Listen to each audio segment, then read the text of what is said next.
2,500 shops on 2 continents, 50% of the entire British jewellery market, annual sales of £1.2 billion, profits of £125 million, and a market capitalisation approaching £840 million. In 1990, the Ratners Group was the largest specialist jewellery retailer on earth. Its chief executive, photographed outside Downing Street, profiled in the broadsheets, invited to address 6,000 of the country's most senior business figures at the Royal Albert Hall, as though he were a Chancellor of the Exchequer and not a man who sold sovereign rings for a living. Within 2 years, the group's valuation had collapsed to £33.7 million. The chief executive had been sacked by a chairman he himself had appointed, and his surname had entered the language as a verb meaning to destroy your own enterprise with your own mouth. What separates those two realities is not a fraud, not a hostile takeover, not a recession, though there was one of those as well. It is 2 jokes delivered from a stage in South Kensington on the 23rd of April 1991. The whole arc turns on a single object, a cut-glass sherry decanter, 6 glasses arranged on a silver-plated tray, retailing at £4.95 from any Ratners branch in the country. It sat in every display case the company owned. It would become the most expensive thing anyone in British business has ever described. To understand how a £5 decanter brought down a £1 billion company, you have to start in a suburb in Surrey, a market in the East End, and a boy who was too bored by school to stay in it. Leslie Ratner opened his first jewellery shop in Richmond, Surrey, in 1949. The specifics of its founding are sparse, as they tend to be for small post-war ventures launched by men who kept their ambitions and their accounts to themselves. Leslie came from a family whose path to London had run through Iraq and India, and whose commercial instincts had been sharpened long before they were applied to a glass counter in a quiet suburb. What is known is that Leslie was a man of the markets. He took his son Gerald, born on the 1st of November of that same year, to Petticoat Lane in London's East End on Sunday mornings to watch the traders work the crowds along Wentworth Street. Gerald would later describe the lesson with characteristic bluntness. The people who shouted the loudest and appeared to give the best offers sold the most. He absorbed this. He absorbed little else. At Hendon County Grammar School in North London, the boy showed no aptitude for anything the curriculum had to offer. His real interests lay in betting shops, which he visited with a regularity that alarmed his teachers considerably more than his parents. Around 1964, at the age of 15, he was expelled. The school's assessment, which Gerald would repeat for decades with something closer to pride than embarrassment, was that he was simply too stupid to remain. His parents, Leslie and Rochelle, abandoned any further academic project and sent the boy to work. He started at the Ratners branch on Oxford Circus, cleaning display cabinets, running errands, learning the weight and price of gold from the stockroom upward. Through the 1950s and 60s, the business grew at the cautious pace Leslie preferred, a family jeweller content with being a family jeweller. By the early 1970s, the chain had 45 shops and annual sales a shade above £2 million. By the end of that decade, it had expanded to more than 150 stores and made a foray into the Dutch market. A manufacturing subsidiary called Jewellery produced a branded watch line.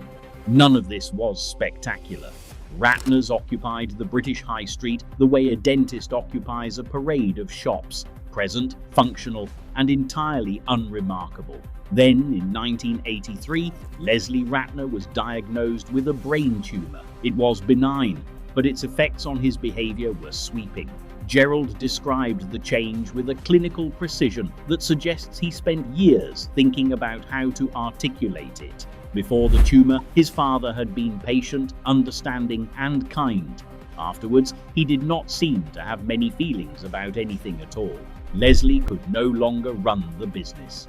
Gerald, 34 years old, trained entirely by shop floors and Sunday markets, took control of a chain of roughly 120 stores that was losing £350,000 a year. What he did next was not sophisticated. It was what the stallholders on Wentworth Street had always done: shout louder, sell cheaper, and never once apologize for the margins. Gerald Ratner's transformation of the family business was not driven by technology or by management theory or by the kind of strategic consultancy that produces three-ring binders and no customers. It was driven by temperament. He brought Petticoat Lane onto the high street. In 1985, he sold the Jadalis manufacturing subsidiary, shut the loss-making Dutch operation, and cleared the dead weight from his father's balance sheet.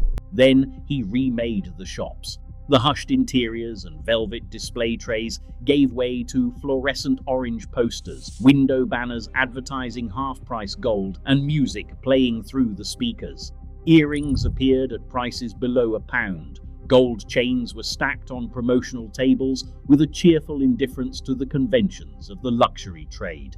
The traditional jewellery establishment, which had spent a century cultivating an atmosphere of reverential expense, watched the spectacle with the particular horror of an industry being gatecrashed by someone who did not care about the wallpaper.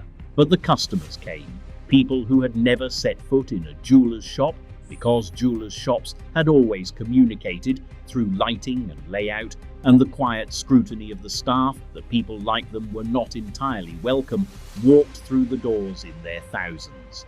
A girl who worked in a factory could now walk in on a Friday lunch break and leave with gold earrings and change from a pound coin. A boy taking someone to the pictures could stop in on the way and buy a pendant that came in a box and looked, to anyone not trained to tell the difference, exactly like the thing in the window at the proper jeweller 2 doors down. Ratners did not sell aspiration. It sold affordability, loudly and without pretense. The annual loss of £350,000 vanished. Within a year, the chain was profitable. Within 2 years, it was making millions. Gerald had proved that the Petticoat Lane principle held true on the high street. Volume, visibility, and nerve could sell anything, including the kind of jewellery that the trade itself would not have placed in its own display cases. Gerald had no interest in running a profitable chain of 120 shops. He wanted to run the largest jewellery business in Britain, and the fastest route to that was acquisition. In 1984, before the transformation of the stores was even complete, he bought Terry's Jewellers, adding 26 shops in the southeast of England. 2 years later came the deal that announced his ambitions to the rest of the industry. In 1986, Ratners acquired H. Samuel for approximately £126 million. H. Samuel was not merely the United Kingdom's largest jeweller, with some 350 shops stretching from Preston to Plymouth. It was a dynasty. The business traced its origins to 1862, when Harriet Samuel took over a family clockmaking concern in Liverpool and built it through mail order from Manchester and across 3 generations and 2 world wars into what the company itself called the Empire's largest jewellers. By the time Leslie Ratner's son wrote the cheque, he was acquiring a pedigree that predated his own family's business by nearly a century. In a single transaction, the Ratners portfolio leapt from fewer than 200 outlets to more than 600. He was not finished. In 1987, he acquired Ernest Jones, a chain of 61 shops pitched at the mid to high end of the market, giving the group a foothold in a bracket where the customers expected carpet and quiet and a salesman who knew the 4 C's of diamond grading. In the same year, he crossed the Atlantic, purchasing Sterling Incorporated, the 4th largest specialty jeweler in the United States, headquartered in Akron, Ohio, and operating nearly 120 stores. The scale of what Gerald had accomplished in 3 years bears restating. In 1984, he had inherited a loss-making chain of 120 shops, whose chief distinction was that it had none. By 1987, through 5 acquisitions, a complete reimagining of the retail model, and a willingness to spend money at a rate that alarmed the conservative end of the jewellery trade, he controlled more than 1,000 outlets spanning 2 countries and every price segment from 99p earrings to Swiss-made chronographs. The doubters, who had called his methods vulgar and his ambitions reckless, were no longer sneering. Several of them now cashed his paychecks. Sterling in Ohio was the beachhead. The acquisition Gerald had in mind next would make the Ratners Group the largest jewellery retailer in the world. It would also arm the company through a mechanism buried inside its own financial architecture with the means of its own destruction. The American expansion accelerated through the late 1980s at a pace that made the British deals look unhurried. In 1988, Gerald acquired Ostermans, the British arm of Zales, Salisbury's, and 73 additional stores purchased from Next. In 1989, he bought Weisfield's, a chain based in Seattle, pushing the American store count past 400. Each acquisition was absorbed, consolidated, and folded into a machine that was now operating simultaneously in 2 countries and at every point on the market, from bargain basement trinkets to branded timepieces. Then came the deal that would define everything. In the summer of 1990, the Ratners Group agreed to acquire Kay Jewellers, headquartered in Alexandria, Virginia, with nearly 500 stores across 32 American states. Kay was struggling under debts of $234 million, and Ratners offered a rescue structured as a stock swap takeover. Kay shareholders would receive 1 new convertible preferred share of Ratners for each common share they held. Each preferred share could be converted into 3 ordinary Ratners shares. The conversion price was set at 420 pence. The mechanics were clean on paper. They also contained a tripwire. Gerald's earlier foray into the Netherlands had ended badly enough to leave a scar on the city's confidence. When the time came to fund the Kay acquisition, the market was not willing to back a conventional equity issue. The convertible preferred shares were, in practice, the only mechanism the investment banks would support. Their logic was simple. As long as the Ratners share price remained above 420 pence, the convertibles functioned as equity. The company owned its American expansion. If the price fell below that threshold, the shares would convert to debt, and the group would owe the banks for the very empire it believed it had purchased. The potential liability was approximately £1 billion. This was understood in the city. It was not a matter of conversation over the counter at Ratners on Oxford Street. In October 1990, Kay's shareholders voted to approve the deal. The Ratners Group became the largest specialist jewellery retailer in the world. The numbers spoke for themselves: 2,500 stores, 25,000 employees, annual sales of £1.2 billion, a 50% share of the United Kingdom's jewellery market, 12% of the American one. The product range told the story of the disruption: a pair of gold earrings for 99 pence, a silver locket for under £3, an engagement ring for less than £50 in a trade where £50 had once barely covered the velvet box. More than half the jewellery sold in Britain passed through a shop that Gerald Ratner controlled. No single retailer in any luxury category had ever held that kind of share. Gerald's circle reflected the scale. Charles Saatchi, the advertising magnate, and Michael Green, the chairman of Carlton Television, had both grown up around Hendon in the same years Gerald was failing his exams. All 3 had built empires. Gerald simply sparkled more. He was photographed at Downing Street, profiled in every business section in the country, and invited in the spring of 1991 to deliver the keynote at the Institute of Directors' annual convention at the Royal Albert Hall. The IOD had held its conference there for decades, and the speakers list read like a roster of prime ministers, industrialists, and the occasional astronaut. For a man who had left school at 15, it was the summit. He prepared his speech carefully. It was, in his mind, a victory lap. The story of how he had taken a failing family business and turned it into the world's largest jewelry retailer through the simple principle that if you gave customers what they wanted at a price they could afford, they would keep coming back. He showed a draft to a bored colleague. The colleague read it through and offered a single piece of advice: it needs a joke. The day before Gerald stepped onto the stage, the Ratners Group filed its annual results. Pre-tax profit, £125 million, the highest figure the company had ever recorded. The newspapers reported it without fanfare. It was, after all, exactly what was expected. Gerald Ratner was the most successful jewelry retailer in the world, and tomorrow he would stand at the podium and explain how he had done it. Britain, in the spring of 1991, it should be noted, was not entirely well. The economy was sliding into recession.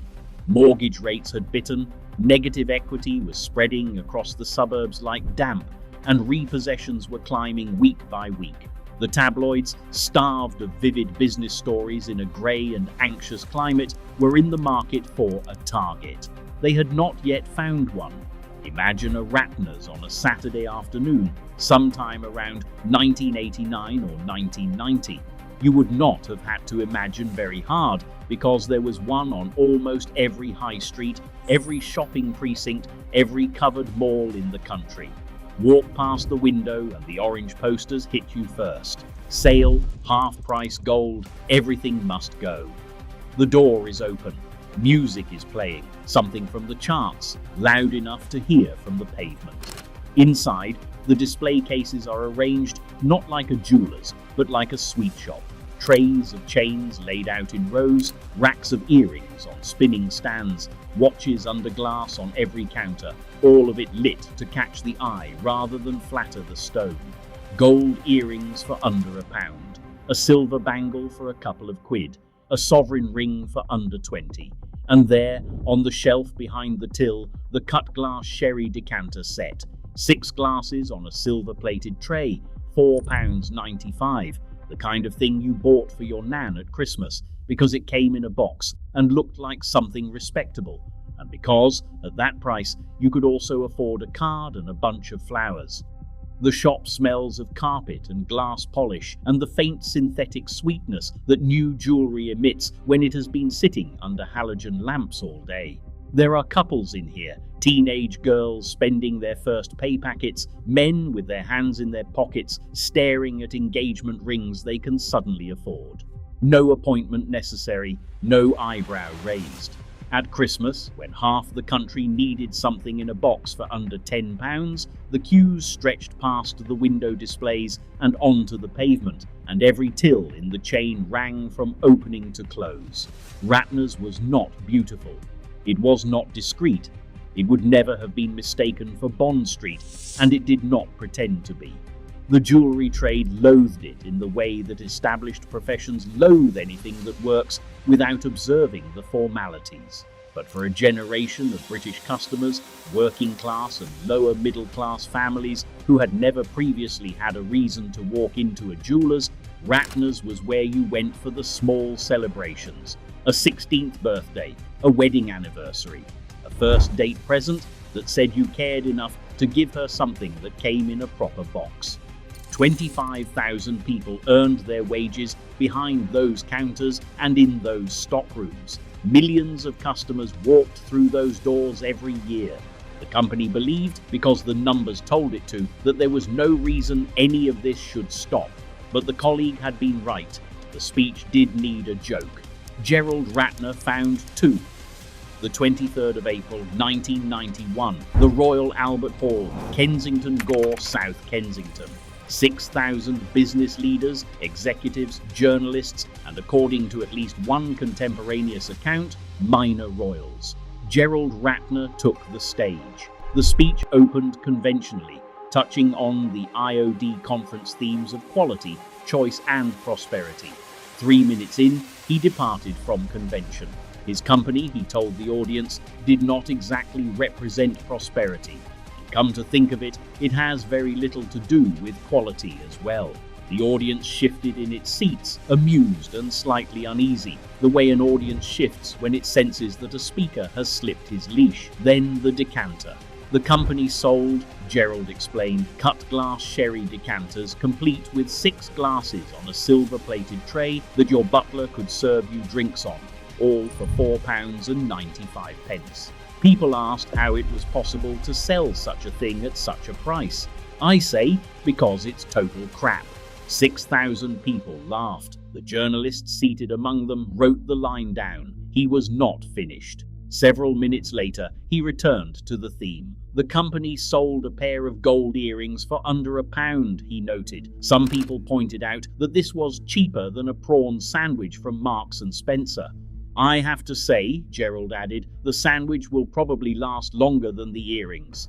The laughter was enormous. The convention loved it. The hall loved it. Gerald Ratner had brought the house down, and if you were sitting in the audience that evening, you would have said it was the funniest business speech you had ever heard. The journalists did not stop writing. The next morning, Gerald Ratner woke to find his jokes on every front page in the country. The headlines were not nuanced. They did not reproduce the context or the applause or the substance of the wider speech from which the punchlines had been extracted. They reproduced 2 words and a prawn sandwich, and they ran the story for days. The mechanism of what happened next is often told as a simple story of embarrassment. A man insulted his own products, customers were offended, and the business collapsed. The reality is more precise and considerably more devastating. The share price was the fuse, but the bomb was already inside the building. The K Jewellers acquisition had been financed through convertible preferred shares priced at 420 pence. The morning after the speech, when the newspapers ran their headlines and the share price began to fall, the convertibles began their slow migration from equity to debt. Every penny the stock dropped below 420 brought the company closer to owing the banks approximately £1 billion for the American business it had believed it owned outright. The tabloids, meanwhile, had found their target. The Sun ran the story. The Mirror ran it. The Sunday Times christened Gerald Ratner, a nickname that adhered to him like a tattoo. The genius of the story, from the tabloid's perspective, was its structure. A rich man in a dinner jacket had stood in front of 6,000 other rich people at the Royal Albert Hall and told them that the products his working-class customers bought with their wages were, in his own word, worthless. The recession made the timing perfect. The joke was not merely embarrassing, it was insulting, and it was insulting in a direction that sold newspapers. The people who had bought the earrings and the decanters and the lockets now knew exactly what the man who sold them thought of the things they had given to their wives and mothers and girlfriends. They stopped coming in. Sales collapsed. Footfall evaporated. The share price, which had been falling since the morning after the speech, did not stop. Within days, the Ratners Group had shed £500 million in market value. By the end of 1991, the stock was down 80%. The convertible preferred shares, priced for an American expansion that was supposed to be the group's future, duly converted to debt. The company that had reported a profit of £125 million the day before the speech recorded a loss of £122 million the following year. The swing from peak to trough was £250 million, and the cause was not a failed product or a collapsed supply chain or a competitor's superior offering.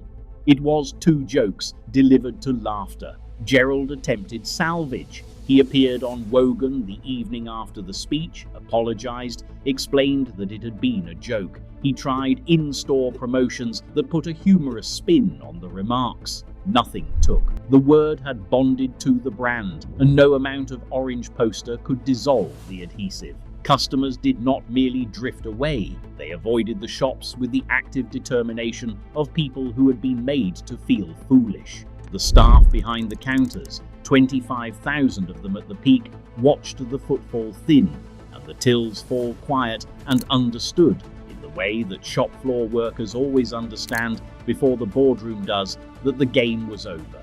Hundreds of stores would close over the following 2 years, roughly 300 between 1992 and 1994.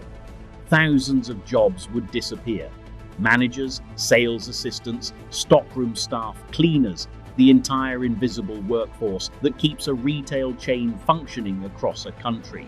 These were not people who had made a speech. They had sold the earrings and wrapped the decanters and smiled at the customers and earned their livings. And they lost those livings because their chief executive had decided to be candid in the wrong room. The company that had prided itself on making jewellery accessible to the ordinary British shopper had, through its own chief executive's mouth, told those shoppers that the things they had bought and given and worn were not worth the price they had paid. The customers heard the insult. The balance sheet registered the consequence. The board, confronting a business whose customers had walked out and whose debt had walked in, hired an external chairman to stabilise the situation. Gerald cooperated. He stayed for 18 months, overseeing closures and cutbacks, watching the business he had assembled contract in front of him. It was, he would later say, like attending the dismantlement of his own house while still living in it. In November 1992, that chairman fired Gerald Ratner. He later described being made to wait in his office for 8 hours while the board deliberated, forbidden from telephoning anyone or speaking to colleagues. It was late evening when they called him in.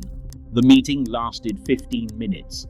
They confirmed what he already knew. He was given his car, though not the driver, and he set off through the rain. Somewhere beyond the motorway, a dashboard light came on. He was nearly out of petrol. He found a garage and realized, pulling up to the pump, that he did not know which side of the car the petrol cap was on. The chauffeur had always filled it. Like many men of his generation, he would later reflect, he had allowed himself to be defined entirely by the job, and without it, he did not know who he was. The newspapers, which had made his destruction a front-page story for days, showed no interest in covering what came next. The day he left, he sold his shares for a pittance to pay off what the company owed the banks. He walked away with nothing. In September 1993, the Ratners Group changed its name to the Signet Group. The process of erasure was comprehensive. Every shop in Britain that still bore the Ratner name, roughly 300 of them, was either converted to H. Samuel, rebranded as another chain within the group, or shut. The fascia boards came down. The carrier bags were replaced. The receipts were reprinted. Gerald Ratner's name was removed from the British High Street with the thoroughness of a rebuke. Not one survived.